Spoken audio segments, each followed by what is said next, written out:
Hi, I'm Linda Darlington O'Bray from Comfort Keepers of Solano County. Today I'd like to talk about what occurs during an initial in-home consultation.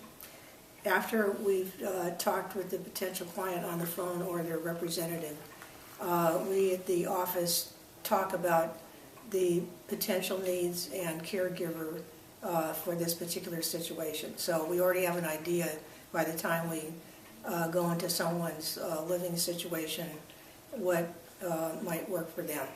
So it is a partnership though in developing the plan of care, which is also part of the initial consultation. So when we get to your home, it does not have to be a home. It can, in terms of residence, it can be assisted living or a convalescent hospital.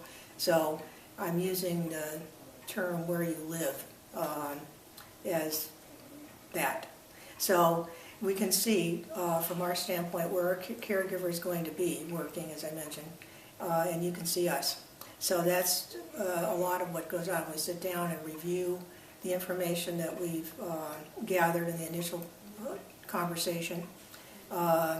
We may meet the client for the first time, or sometimes we have like 8 people who are interested in talking with us, or asking questions. So that's what this time does, is it gives everybody a chance to see each other and ask more questions. So at that point, there's a client care agreement to sign which sets the price.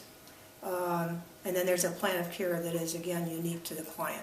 So it's a discussion that goes on about the specifics of what that client needs, for instance, meal preparation, doctor's appointments, etc. So then we walk through the house and do a safety check to see things like scatter rugs that are usually prone, items that are prone to make people fall, and then make suggestions as we go along about how to remedy these problems. So at that point, I asked specifically, are you sure you want to go ahead with our care?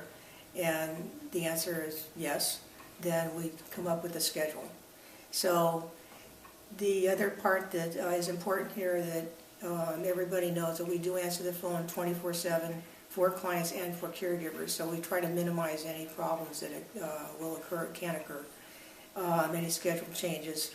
So we explain more about how our scheduling works, which is a very sophisticated process. But essentially, we just tell everybody to talk and communicate. So Terry, my client care manager, I accompany the caregiver the first time they go to a home, so everybody feels comfortable and the caregiver doesn't get lost, because we've already been there and we've already established a relationship, so it's sort of passing on the trust. So we also check for pets. We do on occasion walk dogs and feed cats, so that is part of our service. So we meet them too in our in-home visit. So Linda Darlington O'Bray, Comfort Keepers of Solano County, www.comfortkeepers.com.